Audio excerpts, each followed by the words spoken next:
presenta Holocausto Asiático, el Escuadrón 731. No solo los nazis han protagonizado crímenes atroces manchando sus manos con sangre inocente. Todo país, toda potencia, tiene su historia sangrienta. En esta oportunidad viajamos a Asia Oriental, precisamente Japón, para hablar de los crímenes más brutales suscitados en la historia de la humanidad, los del llamado Escuadrón 731 o Unidad 731, que en nombre de la ciencia cometieron los experimentos más inhumanos y espeluznantes de la historia. Japón era una potencia militarista que buscaba expandir su territorio estableciendo gobiernos títeres en los países vecinos. China fue uno de los objetivos militares de los japoneses y en 1931 invadió el norte, conquistando Manchuria. Los chinos combatieron curiosamente con el apoyo de la Unión Soviética y los Estados Unidos, pero no lograron frenar a la maquinaria bélica nipona, equivalente a la potente Alemania nazi de la época. En el marco de esta Segunda Guerra Sino-Japonesa, entre 1937 y 1945, el ejército imperial japonés desarrolló un ambicioso programa de investigación de armas biológicas y químicas, poniendo así en marcha experimentos a gran escala con seres humanos.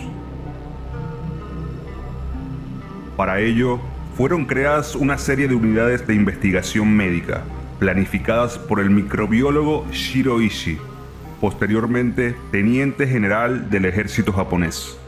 Este médico fue uno de los personajes más controvertidos de la Segunda Guerra Mundial, sin importarle en lo más mínimo la dignidad humana.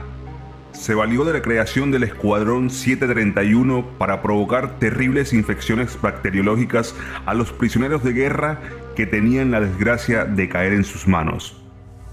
Hay quienes lo llaman el Mengele japonés, por la serie de atroces experimentos que cometió, que incluso llegaron a superar a los cometidos por su tristemente célebre colega nazi. Es posible que su comparación con el Ángel de la Muerte del Tercer Reich pueda quedarse corta, ya que aunque sus aliados alemanes llevaron a cabo experimentos inhumanos, los científicos japoneses no se quedaron atrás. El horror en su bando tiene nombre propio: Shiro Ishii. Nacido el 25 de junio de 1892, Ishii se graduó de la Universidad de Kioto en 1920 y se enroló en el ejército siendo destinado al Hospital del Primer Ejército y Escuela Médica Militar de Tokio. En 1924 volvió a la Universidad de Kioto donde gracias a una beca obtenida por sus servicios empezó a cursar estudios de posgrados. Tras doctorarse, en 1927 viajó por Europa y Estados Unidos como agregado militar con la finalidad de obtener todos los conocimientos posibles sobre el uso de armas químicas y bacteriológicas que se llevó a cabo durante la Primera Guerra Mundial. A su regreso a Japón, Ishii se dedicó a promover entre sus superiores la necesidad de la investigación y fabricación de armas biológicas. Creía firmemente que la guerra moderna solo se podía ganar mediante la ciencia y su capacidad para producir armas de destrucción masiva. Paradójicamente, Ishii tendría años más tarde la prueba definitiva sobre la efectividad de este tipo de armas con los bombardeos de Hiroshima y Nagasaki. Finalmente, un hecho fortuito fue decisivo para que sus teorías fueran escuchadas. A su regreso a Europa, se desató una epidemia de meningitis en la región de Shikoku, e Ishii diseñó un filtro especial para el agua que ayudó de un modo decisivo a frenar la expansión de la epidemia. El éxito fue tan abrumador que su talento como epidemiólogo empezó a ser muy tenido en cuenta, sobre todo por el ejército, al cual se dirigió para que sus teorías acerca del armamento biológico fueran al fin escuchadas. En 1930 ascendió a comandante y fue nombrado profesor de inmunología de la Facultad de Medicina del Ejército en Tokio. Allí, protegido por Koizumi Chikahiko, un alto cargo militar del ejército japonés muy interesado en la guerra química. Ishii comandó un departamento de inmunología dedicado a las investigaciones sobre guerra biológica, contando también con el apoyo de importantes figuras políticas y militares de los círculos ultranacionalistas japoneses. La toma de Manchuria por el ejército japonés dio a Ishii la oportunidad de utilizar seres humanos en sus investigaciones. En 1932 comenzó experimentos preliminares sobre guerra biológica en zonas ocupadas de China como parte de un proyecto secreto, en un programa encubierto como supuesto plan de potabilización de agua para las tropas japonesas en China. Desde 1936, Ishii creó un gran complejo que ocupaba 6 kilómetros cuadrados y más de 150 edificios, donde funcionaban departamentos de prevención epidémica y abastecimiento de agua, que eran, en realidad, centros y unidades de investigación médica, construido por 15.000 esclavos civiles chinos, de los que un tercio fallecieron debido a las duras condiciones de trabajo.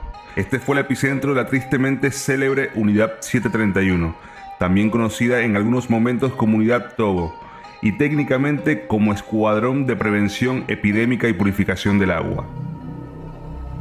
El Escuadrón 731 estaba compuesto por 8 divisiones. División 1 efectuó investigaciones sobre peste bubónica, cólera, carbunco y tuberculosis, empleando seres humanos. Para tal fin, se construyó una prisión con capacidad para 300 o 400 prisioneros.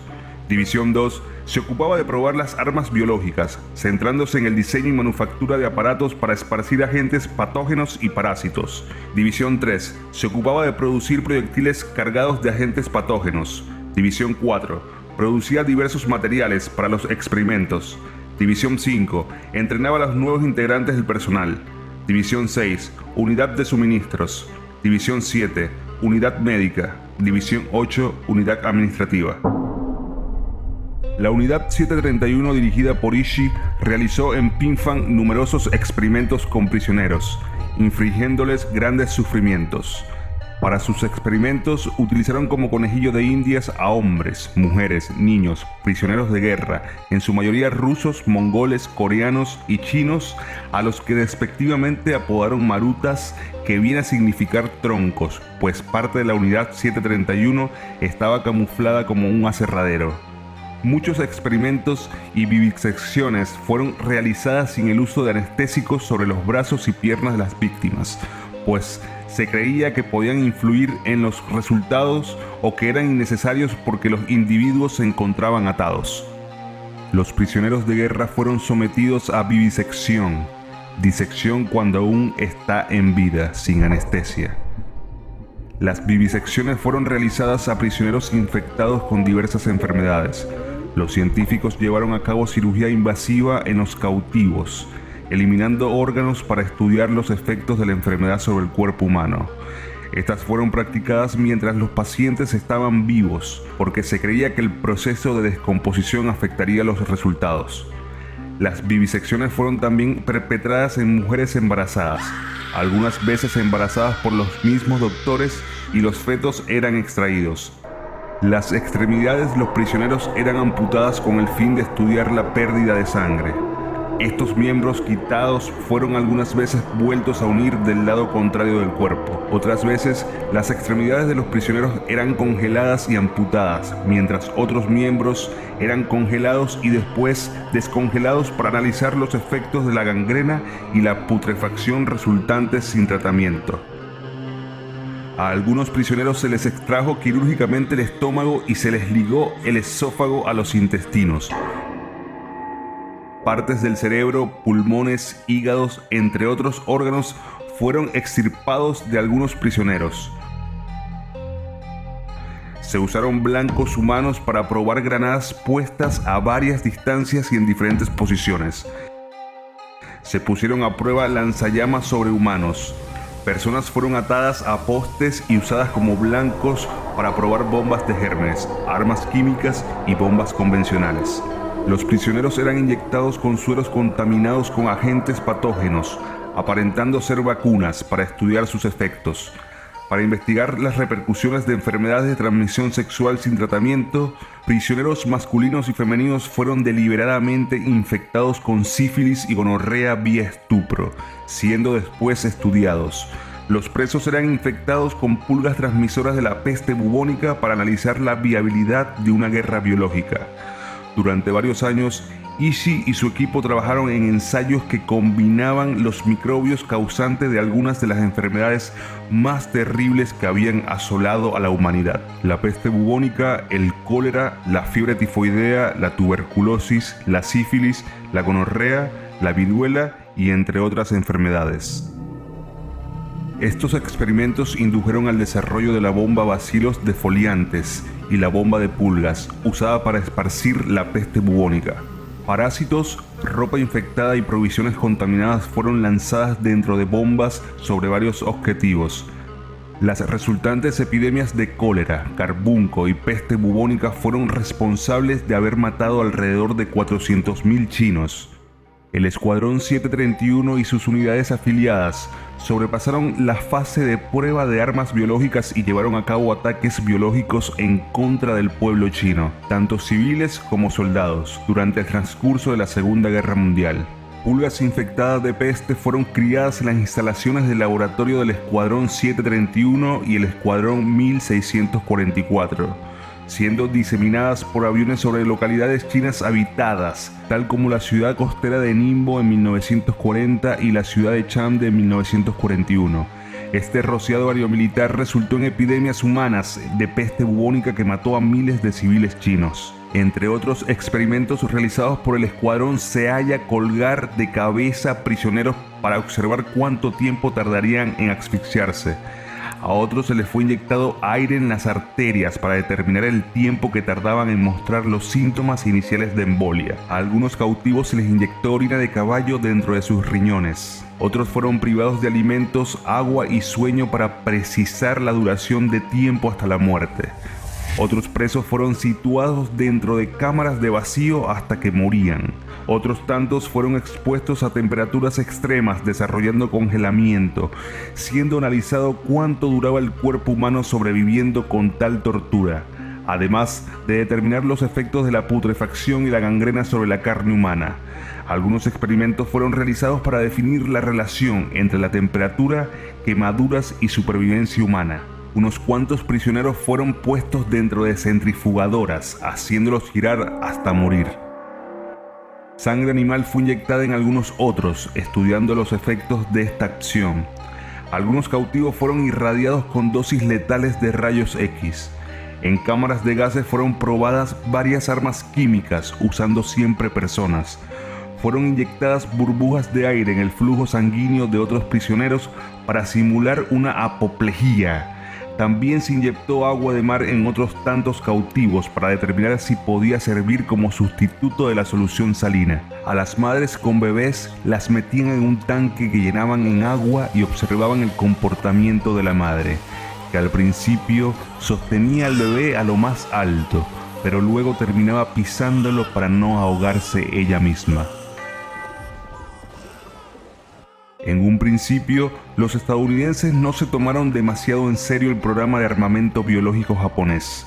La supuesta superioridad norteamericana respecto a los científicos del país del sol naciente se revela en unos informes de la época en los que se afirma que los japoneses serían incapaces de desarrollar armas biológicas sin la ayuda de científicos blancos.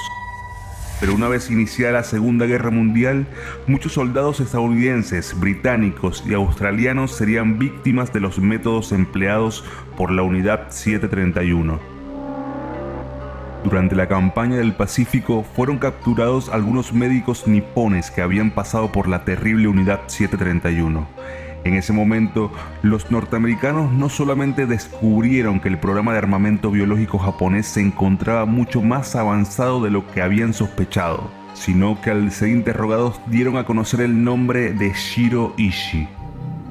Pero las atrocidades y los crímenes cometidos en los campos de la Unidad 731 no fueron castigados de la misma manera que lo serían posteriormente los cometidos por los nazis. El general Douglas MacArthur creyó que los Estados Unidos podían aprovecharse de los descubrimientos realizados por Ishii. Tras la rendición en Japón en 1945, las autoridades que habían alabado y premiado el trabajo llevado a cabo por Ishii derribaron el campamento de exterminio y procuraron borrar cualquier huella de las atrocidades cometidas tras sus muros. Pero, como si de una venganza final se tratara, los responsables del campo ejecutaron a los últimos prisioneros que quedaban y soltaron ratas y pulgas infectadas. Aquella terrible acción provocó que durante los siguientes años miles de personas murieran a causa de la peste y otras enfermedades infecciosas. Convencido de que sería juzgado por los norteamericanos por crímenes de guerra, Ishii fingió su propia muerte y huyó, siendo finalmente detenido en 1946. Finalizada la Segunda Guerra Mundial, los Estados Unidos ofrecieron inmunidad al criminal y a su equipo de investigación, siempre y cuando les desvelaran los detalles de sus experimentos. De esta manera, Ishii, que murió en 1960 a causa de un cáncer de garganta a la edad de 67 años, nunca pagó por las atrocidades cometidas.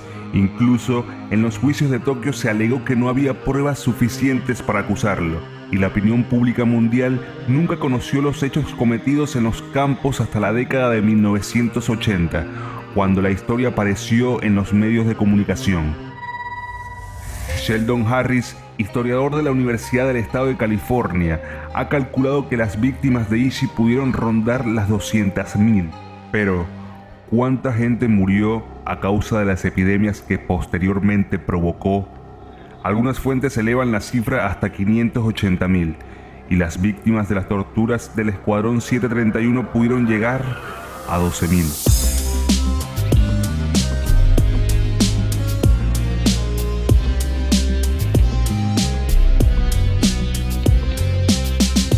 Dirección general y voz, Laureano López. Producción general y edición de sonido, Francisco Marcano. No olvides compartirlo si te gustó y seguirnos en nuestras redes sociales para nuevos episodios.